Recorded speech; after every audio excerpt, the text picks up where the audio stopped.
এক ছিল ব্যাঙ, ছোট্ট, ছটফটে আর অনেক বেশি কৌতূহলী। নাম ছিল টিকু। সে থাকত এক পুরনো বাড়ির ছাদে।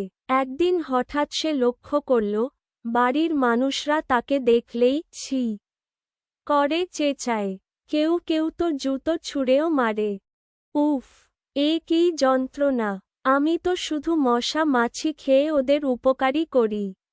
একদিন চিকু দেখল একটা মশা ঠিক বাচ্চাটার কানে গিয়ে কামড়াতে যাবে, তখনই টিকু শিকারী হয়ে ঝাঁপিয়ে পড়ল।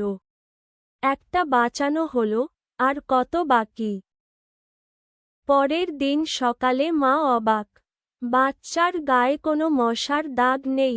আরে, আজ তো একটাও মশা কামড়ায়নি। এটা কি ব্যাঙের কাজ?